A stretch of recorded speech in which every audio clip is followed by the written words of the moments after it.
Hi everyone. Thanks for inviting me this exciting workshop in a brand new building. So I'll go to the straight because we don't have much time. Title is a cognitive bias toward AI. Might not understand what that means. And physical intelligence, which also very obscure, but I'll hopefully explain, and then you guys have an understanding. I actually have a further development of what I mean by physical intelligence, but I'm not going to talk about it today because it's still under development. I don't want to talk. I don't need to spend much time on it. I thought when Steve Jobs made an iPhone and they get that popular, I think that was like sort of the peak. Always we underestimate the consequence of long term. It's still progressing. The amount of the screen time, even adult, of course, the teenager, is still going up. This is very staggering. I thought about 5-6 years ago, this is going to saturate service. There's not much we can do. I didn't expect people are going to spend way more on this device. So still there's demand going on.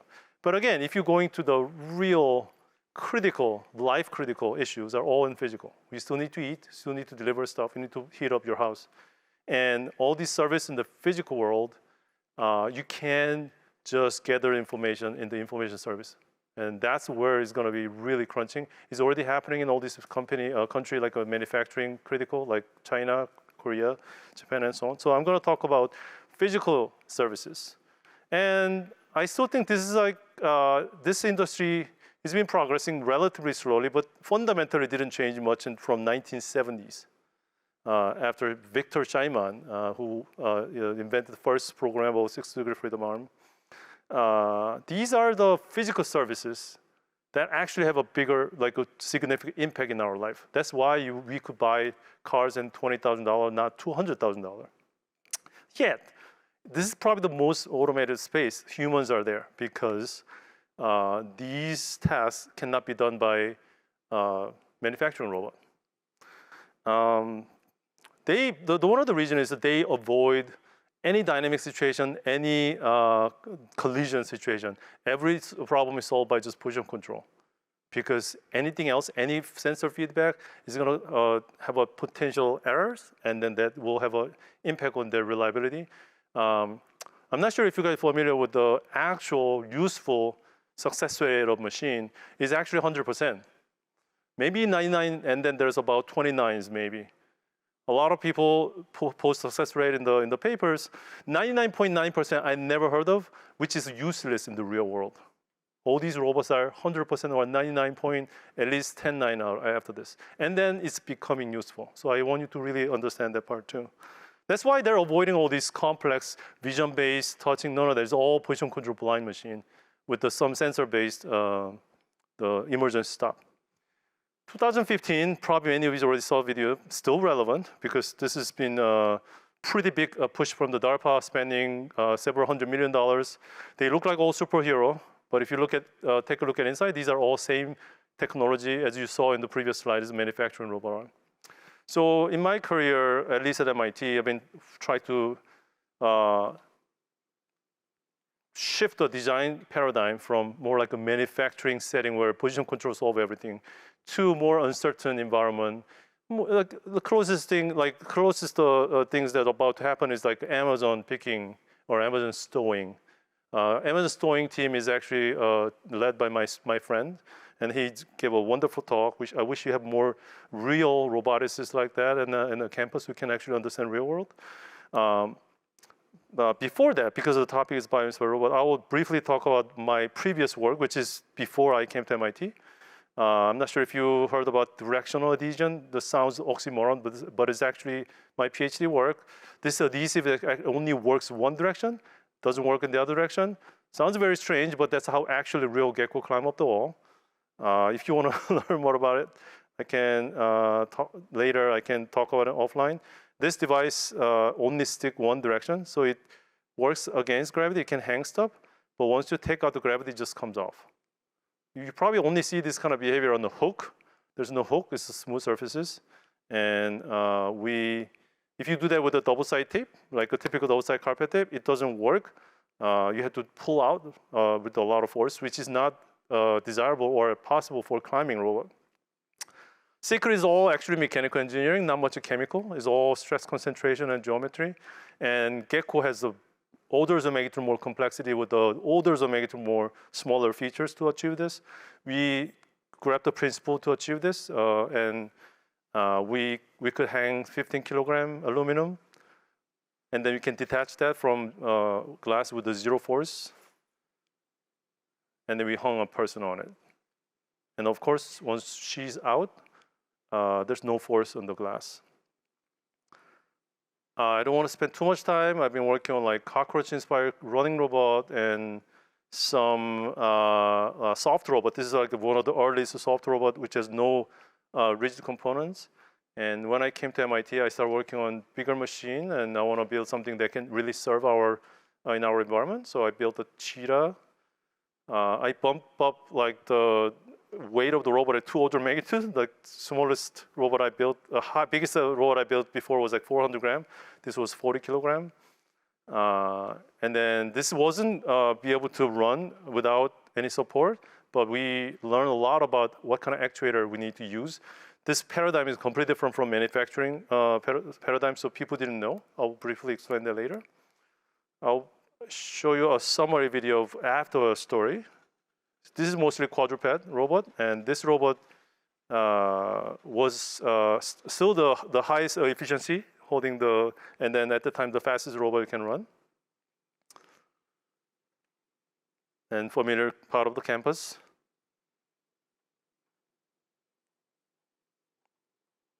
And these are all heuristic-based controller with some very simple physics. It's very similar to how Boston Dynamics is building a controller. And then this is where we start moving to like true MPC, model predictive control, very versatile, so you can go to many different gates and so on. This is just show off our muscle, because we actually do research on actuator as well. And we really wanted to make it safer robot, because 40 kilogram robot with the torque of a regular car engine was too dangerous. So we built a smaller machine.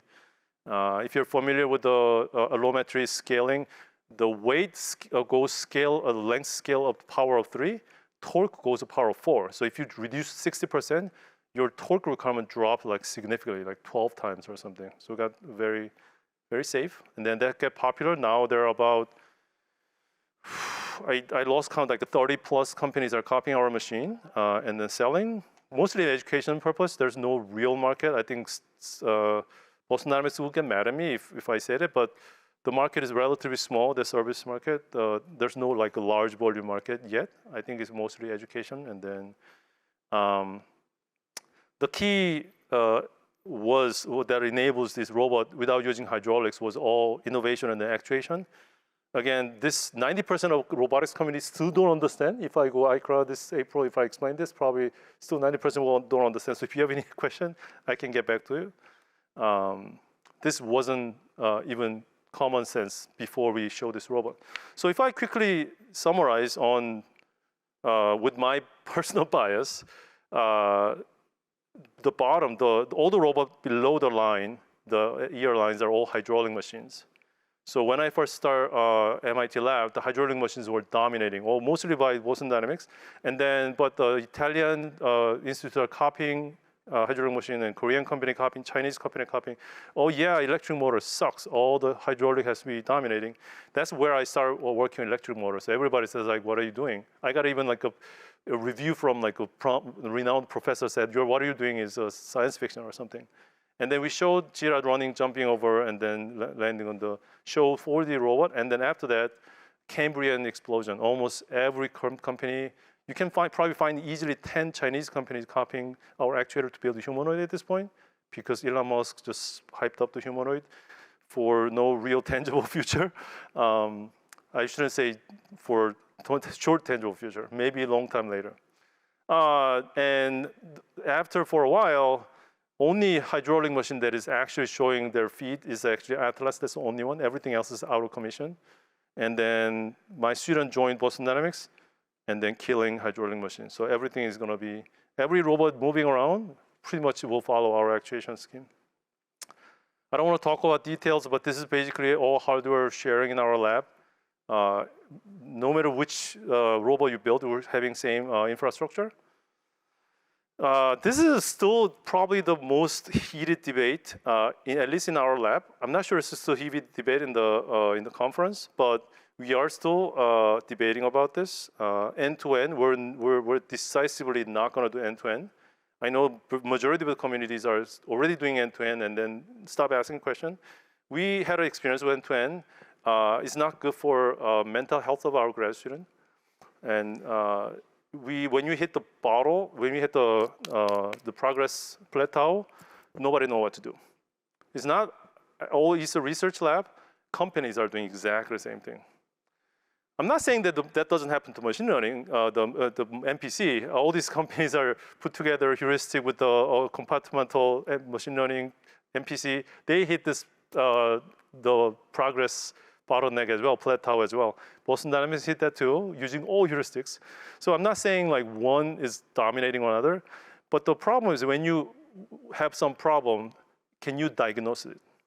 Can you understand why it does it? Can you reason about it?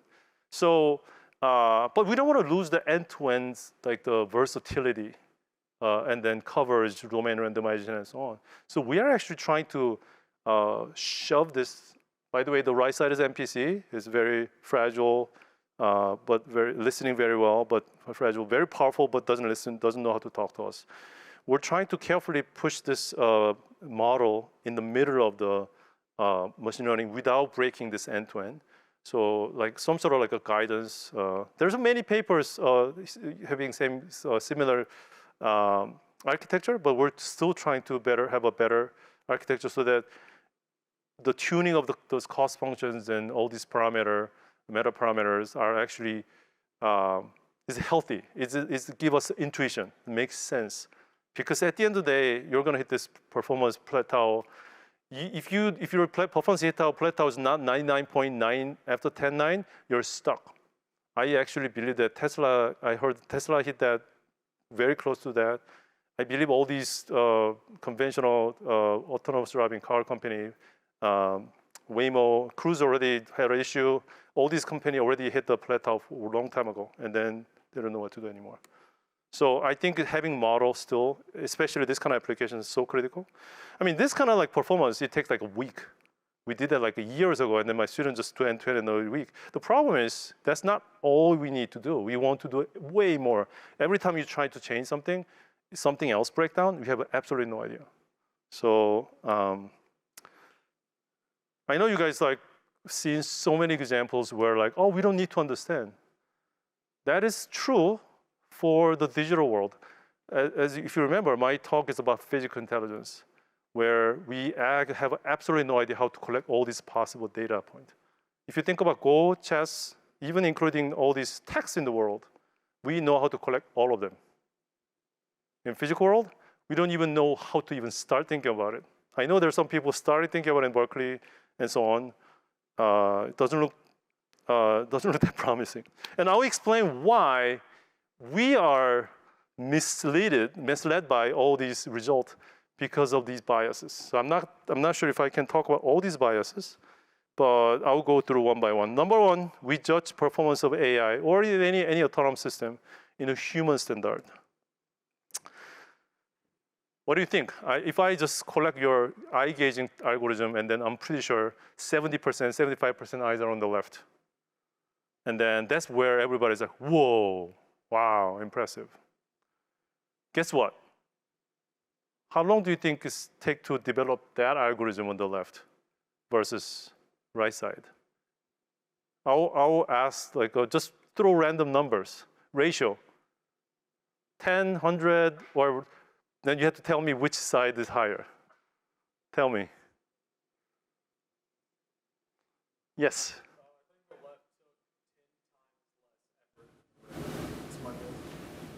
Did you take my class by any chance? Anyway, that took about a week from 2 undergrad class, Europe. This one take whole team, about 10 students, about 2 years. And then if you really think about why, when you see any AI performance, then when you see robot doing something, oh, dishwashing, or if you think about what kind of performance are those, it's hugely different. I want you to at least remember that after today's lecture. Most of the time, on the left, your robot is in the air. What are you going to do? I don't have fan or wing, right? What are you gonna do? You'll just feed forward torque, and then as long as you have a good feed forward torque, you're gonna be. You might have some controller landing, which is simple, just PD control. Here, every thousandth of a second, you have to monitor your state, and then you need to solve your QP or some machine learning solver to maximize your stability. Seemingly, it doesn't look that interesting, but that's going on no matter what. If you pushed or not, QP is running 1,000 times in a second.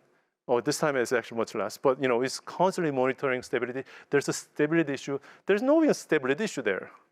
How are you gonna define stability on that? If you throw in the traditional control theory perspective, well, there's no even steady state. Maybe you can talk about landing only, but backflip by itself, you can't even define standard theory in there. Here, it's also very, very hard, but at least we can linearize around that point and then can talk about stability, which has a lot of limitation, by the way, but at least our quick judgment, our reflex part of our brain, which is actually dominating your daily life, by the way. You have a machine learning algorithm and answering your solution in a second, every hour, every maybe less than 10 minutes a day, and you're relying on that by majority of the time. Yes, sometimes I need to think about it. Do you remember the moment, oh, wait a second, I need to think about it, right? I left my wallet, reflexively doing this, and after that, oh, I need to think about it, right? But if you think about how many times you make decision based on the reflexive action, brain action, versus, oh, I need to think about it, where your actually brain goes to the logical and the reasoning part of it, and searching for memories. I'm actually modeling this, by the way, so if you're interested, I can talk about it. Another example, I'm not sure if you've seen this video's commented after this. Anybody saw comments on this video? This is a very old video, by the way. You can find at least like 40% of comments are like, you're gonna be the first person killed by the Cyberdyne when robot took over. Oh my God, you're so like mean, how do you do that? Whoever is not roboticist or like not familiar, they will say something like that. I guarantee you, anybody who's seen this like many, many times or saw playing with the robot all the time, like people in my lab who play with the robot all the time, well, as soon as I show this video, within a second in your brain, ooh, that was aggressive. Why? Because it's a reflex. You have no control over that part of your brain. And of course, we think about, oh, that guy was very aggressive because he has to be aggressive. But there's no judgment. Like, of course, somebody might not even know that's control algorithm, but human brain is wired because we're still animal. We have to judge quickly to survive in the mountain. Imagine you're in the mountain and then you saw the bear running toward you 30 miles per hour and like, wait a second, let me judge how far it is. And then, comparing with the trees, that's about 1.5 meters tall. I have to calculate that's about 400 kilograms running 30 miles per hour. Half times mv squared, like, there's no time for that. See something aggressive, you'll run away, right? This is all relying on human reflexes, which is trained based on human interaction. I saw a robot backflip. Oh my God, that robot is so agile. You should be able to run and walk. It cannot even make a step to stabilize. If you see a person backflip on the street, no doubt, right? Would you doubt that, oh, that person, I don't know if that person can walk. Your brains are trained based on human interaction, human function, but you are still using that part of brain when you judge a robot, as I show you in the backflip. That is happening constantly. I don't want to, well, I will say it. TRI, imitation learning, Berkeley, Stanford, imitation learning. Wow, it does that. Just take a moment and override your reflex. One thing I want you to remember today, override your reflex, because that's how brain works. Even this renowned professors at 80s actually says that, oh, Moravec's paradox, like seemingly difficult adult intelligent tests were very easy, but like it's very hard to do perceptual mobility on 1-year-old. Even who actually introduced this concept, use word intelligence test for checkers. They are also biased because they think that's the intelligent. 1-year-old walking and playing with the object is not intelligent. Who are you to judge this? Have you sit down and think about what is a fundamental of intelligence? If you look at that left, we call the Isidore as like smartest person in the world. Whoever write amazing philosophy book was so amazing. Being able to write or read was the criteria to decide like who are smart or not. And now look at that. Almost like it's hard to clear completely. Later half that we thought is the only smart person can do is already all conquered by a data and very relatively simplistic algorithm. On the right, people seemingly like, oh, that's too low for my job. Oh, my son can do it, my baby can do it. None of them even have any conceivable possibility to catch up.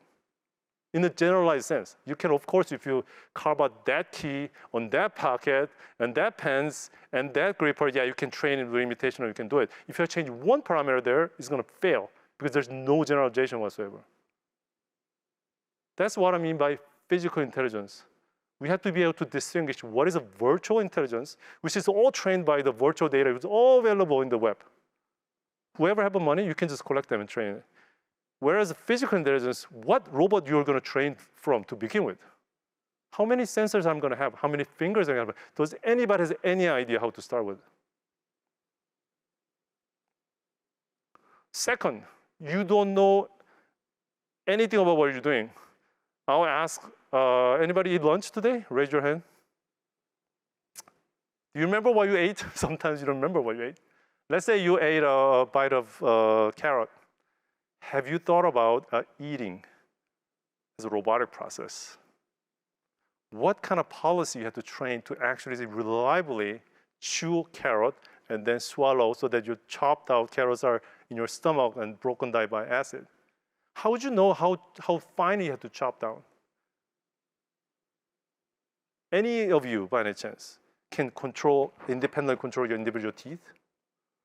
It's gruesome to even think about, right? You have one chin, and there's a one rigid body on top.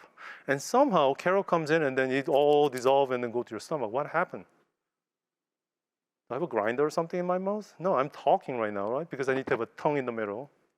How come those get chopped down? Think about it. Food comes in, I chop down into a certain size. My tongue pushed to the cheek side, and then your molar crushed down, and then broke into multiple pieces. It's small enough, you can swallow. Big enough, I had to push back again, crush down again. And while you're talking with your friend, right? Most of the time when you talk, what do you use to talk? Tongue, right? Of course, your lips and everything, but tongue is essential. You cannot talk without tongue, right? While you're eating, are you aware of any of this action, of a fraction of this action when you're doing it? I can give you an example. Can you bring something from your pocket? I have some lip gloss. Can you try it? Try it. Pick up something from pocket. Pocket is actually quite unstructured, right? I don't know how LiDAR mapping help in the pocket, right? And then bring it up and show you on your face. Show you on your face. Okay. Do you remember a joint trajectory of your second segment of your index finger? I believe everyone uses index finger. Anybody remember that trajectory? Did you command that? You have absolutely no idea how your body works, as I said about tongues. And how can you even judge a capability of something that you have absolutely no idea? Which happen all the time. You know, chairman, president somewhere, and then, oh, that department sucks, like fire them. Like, they don't even know how it works, but we judge all the time. Why? Because it's so easy for us. It's so automatic for us. When the robot does it, oh, that's easy. But we don't even know how it works. We have absolutely no idea. I searched for every possible neuroscience paper in literature. There's absolutely no understanding because very, very, very hard to even start studying. This is me picking this fruit, and I intentionally do that without looking at it. And then it took about 0.7 seconds. This is all that happened. I throw my hand collide with it, and then I tried to grasp it, and then I ended up pushing more fruits. And then I get in touch with the 5 fruits. I'll show you again. It collide, and then if you write an algorithm, somebody need to come up with a cost function, but one of the cost functions should be easy to grab. Maybe the height might indicate that. Should be part of the cost function, right? I would probably pick up one of those, the highest one. My hand algorithm said just grab something, and then while opening my hand, it pushed the most viable candidate. And then by doing it, you ended up making more content. There's more option. And then even here, if you write a control algorithm or optimization algorithm, base algorithm, you choose one of them on the top, right? My arm was disappointingly much dumber than that and ended up choosing the worst possible choice. And you have to dig your finger through it, and then you still decide, I don't think I have a guarantee to have a firm grasp. You push even deeper. And then successfully coming out. Do I remember any of these? Absolutely no idea. Try that at home. Just open the cover and then grab a cup. Do you remember any of this? Have absolutely no idea. You have no idea what kind of policy does this dumb thing, but super reliable way. If you open your cover and then grab the cup out of it and close the door, what is the success rate will be there? If you do that 10,000 times, what will be your success rate? Or this, move apple, grab and push down a bushel, like 10,000 bushel. What is your gonna be success rate? I'll guarantee you it's gonna be 100%, because even though failure we can recover from. That's a policy. I'm not imitating anything. There's a policy over policy over policy. Policy structure tree is going on. I have no idea. How can you judge things we don't even understand? Language. Some people like has to change the research direction. Maybe lost job. Some company collapsed after language LLM come out. It was a blast for me.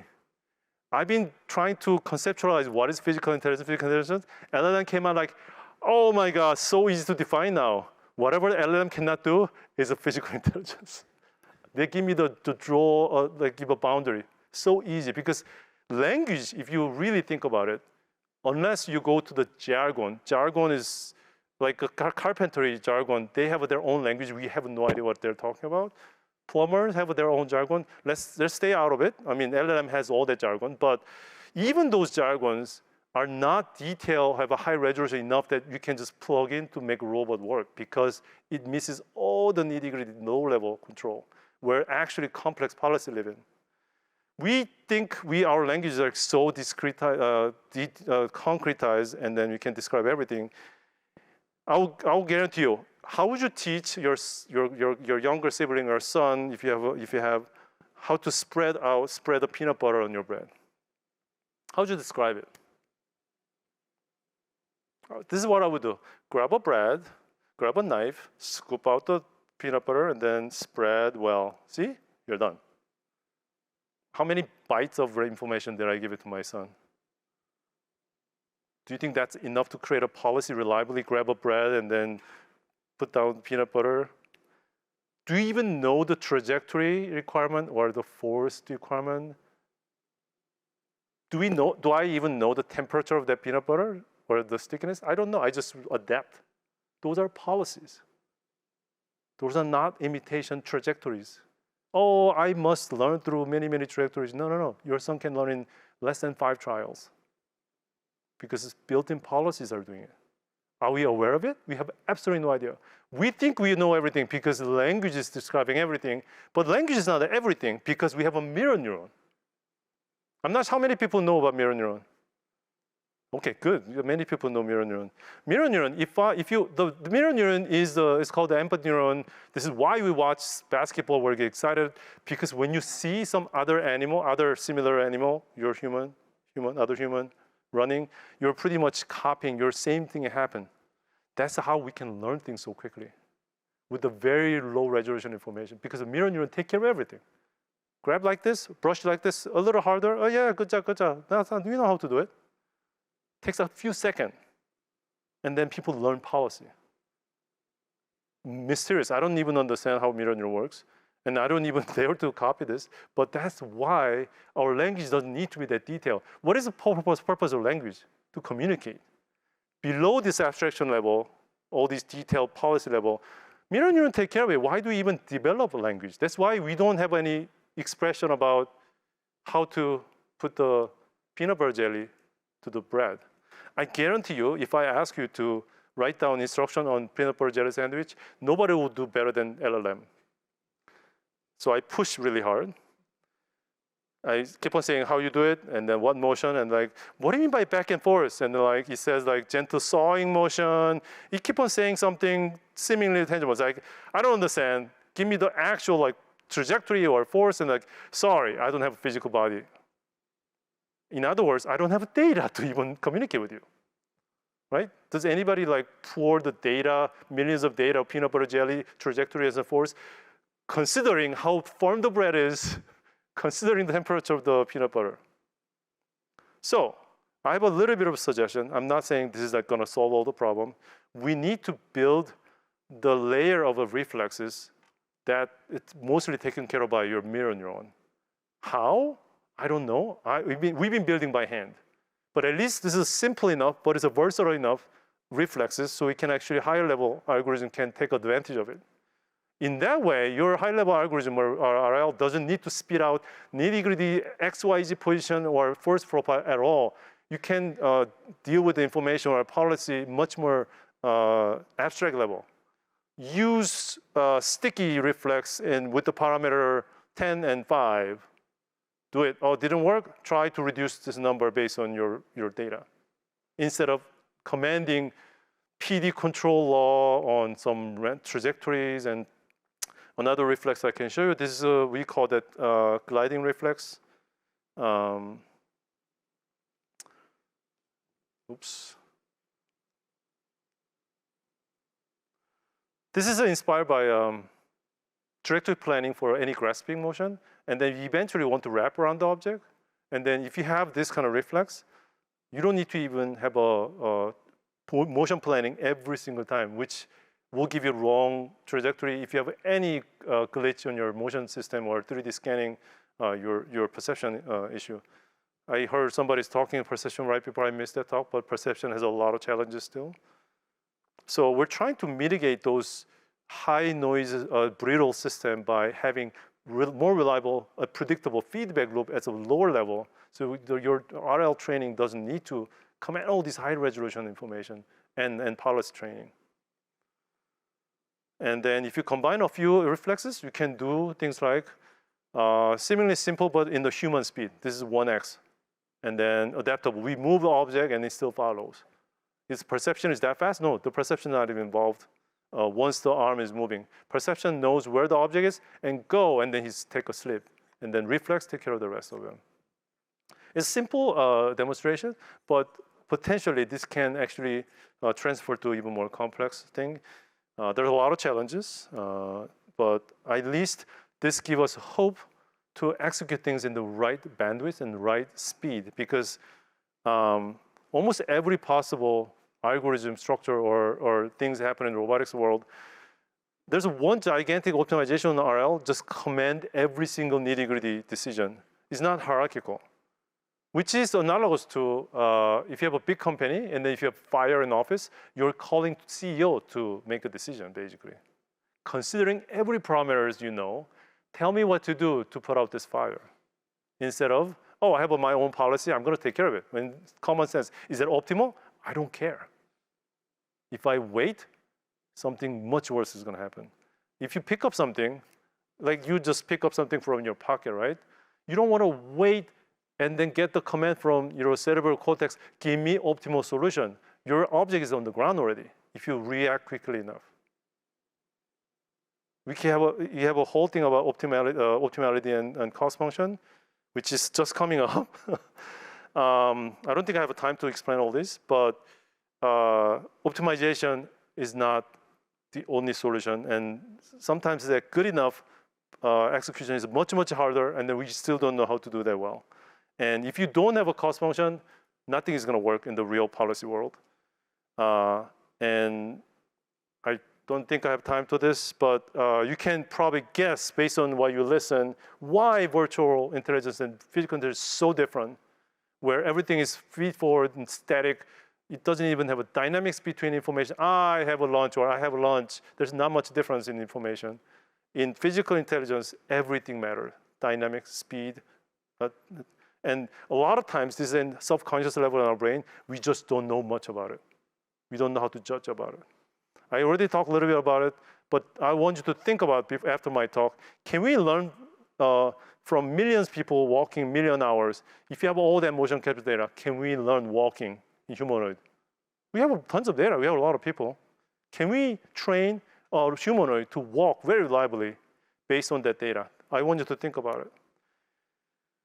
Oscar is nothing to do with robotics. Say this: imagination, imitate. It is critical spirit that creates. I want you to think about it. If you are any working on machine learning, and that will conclude my talk. And thank you for your attention.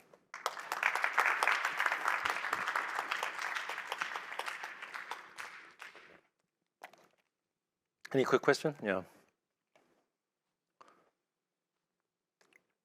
Thank you for the talk. I was wondering, for those atomic reflexes that you showed 2 examples. What's your approach to, well, 2 things. What do you decide, how do you decide what is a reflex to create? And then do you create them, or do you like let them be trained by machine learning, things like that? I think some reflex can be trained, but we plan to make at least like 4 or 5 reflexes and then tune, and then each reflex will have some parameters. But we choose based on like how useful they will be in some target performance. In our target performance is pick and place. So in that case, what will be useful reflex? Independent from the situation, independent from the object. So I'll train that first, and then some reflex might have to be trained based on RL, but it's a very slow process, as you can think about. We are heavily working on simulation right now because we can't train based on real hardware data, and then we need to recreate a digital copy of the reflex in the real simulation. As anybody play with the simulation, all the content models are crap. And most simulation tool doesn't even allow us to change. So we're actually working on one tool that actually at least have some glimpse of customizability. So we're actually working on that. And once that is working reasonably, we're gonna have a digital copy on this reflex on virtual world, and then we're gonna train it. But that's really important and critical question. A lot of how people have trouble creating a target task. Because what will be the useful skill robot should do is very, very hard thing to decide at this point. And that comes with like what reflex would be useful. So we are playing those 2 together. So we're like, oh, I don't want to create a boundary so that we don't need gazillion reflexes. We want to do with the minimal number of reflexes. Oh, maybe then we can cover this. It's still ongoing process. It's very hard, and that's why it's not scalable. But again, I don't think we should build a robot that can do everything. Thank you. Yeah. One more, and then we'll wrap after this. Thank you. Yes, to answer your question, I took 2007 last spring. Yeah. Do you think that we would reach like better physical intelligence faster if we were to have some breakthrough where we can just stick a bunch of sensors on robots and we have more cheaper sensors? Or is it there's some like underlying way that physical actions are represented that we just don't understand yet? So if I ask you to do some absurd task you've never done before with this, and then you would do it, yep. And then you can do it because you have a full knowledge of dynamics, or we have some understanding of that dynamics. And if I ask you to do it, and if somebody else do it, they will execute differently because you're a model of predictive, most probable model of this is actually different. Similarly, you learn free body dynamics. If I teach free body dynamics, everybody builds a model of free body dynamics differently. So that's basically an understanding process. The thing is, how do we tease out and then evaluate that understanding? So physics understanding in theoretical level is very different from, oh, do you know how to plug this in? Do I need to understand F equal ma? No. You just need to understand the predictable physics between this USB or HDMI. If somebody done a lot, he has a better model, more detailed model, have a little bit of data-driven policy built in, right? So people debate about like collect a gajillion data, so hopefully it can create its own reasoning. Physical reasoning as general as F equal ma. I don't believe so. I think we should really target it. Target task, and then try to minimize the amount of data requirement to generalize that task. So I encourage you to watch the Aaron Parnas. He's an Amazon stowing automation guy, and he gave a talk at Stanford a few months ago, fresh new. That's kind of like very few like tangible automation application using machine learning, vision, and everything. He doesn't use any of this common sense. He code as much as possible and then leave very little for machine learning because, again, you have to hit 99.109s afterwards. So Thank you. yes. So in something like Amazon,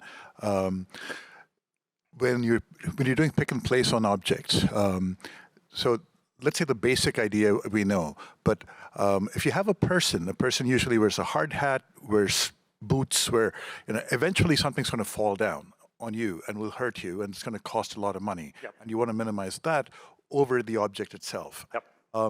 Do these robots have some sort of, do they incorporate themselves into their model so that they make sure that they don't hurt themselves? I mean, there's a lot of like algorithms that prevent from those actions. But like when I bring my son to some factory, I would say, oh, be careful, be careful, be careful. And then he will be more likely, he have a less chance to make a mistake. We can't do that to robot. Unless generalization of damage. Can we code a damage, concept of damage, so that we can be careful to minimize damage?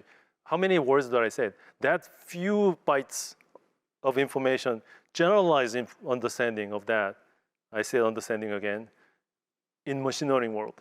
Is it possible in complete general sense? I don't believe so.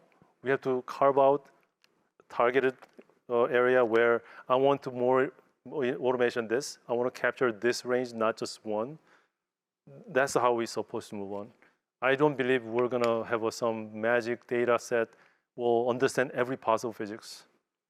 Even human cannot do it. So yeah, that's my personal opinion. Who knows? We didn't think LLM is gonna come out. But you can logically think of LLM, the language information was there. It's been there for a long time. Yeah. All right, thank you very much, and have a good night.